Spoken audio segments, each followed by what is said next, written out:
Hello everyone, today I'm going to be showing you a step-by-step croissant dough lamination process that's very simple, clear, and beginners friendly. So in this video, I'm going to be mixing the dough and folding the butter into the dough. So I begin by putting together my flour, yeast, sugar and salt, and warm milk in a bowl.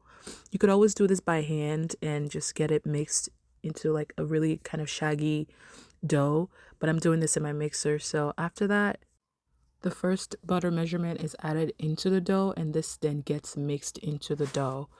So you want to do this very slowly and gently just to make sure you're not over mixing the dough as you go.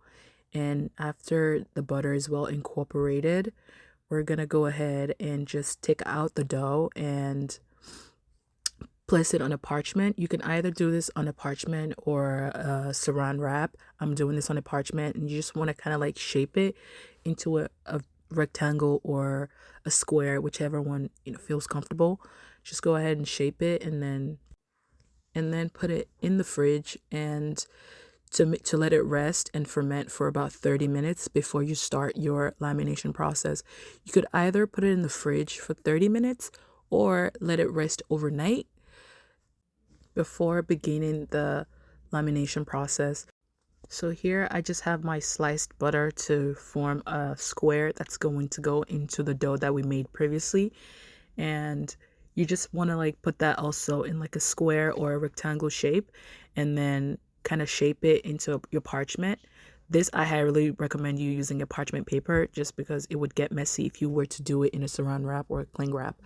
So you just want to like shape it and grab a rolling pin just to make sure it's all like in that shape that we want it to be in.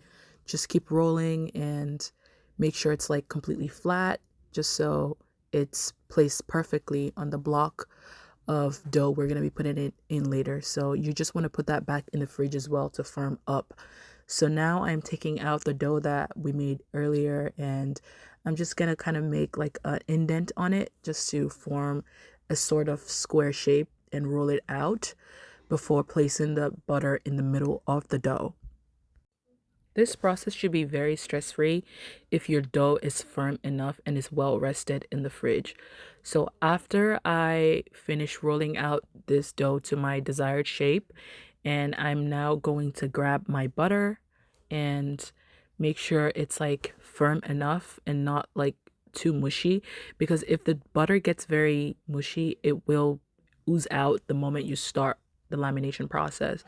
So here I'm just checking to see how firm and bendable my butter is. Just kind of do that test just so you know you're in the right range.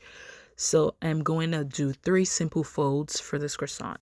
The first fold will begin right after I lock in the butter like I'm doing right now. So you just want to like gently press it in just to evenly distribute the butter in between the dough.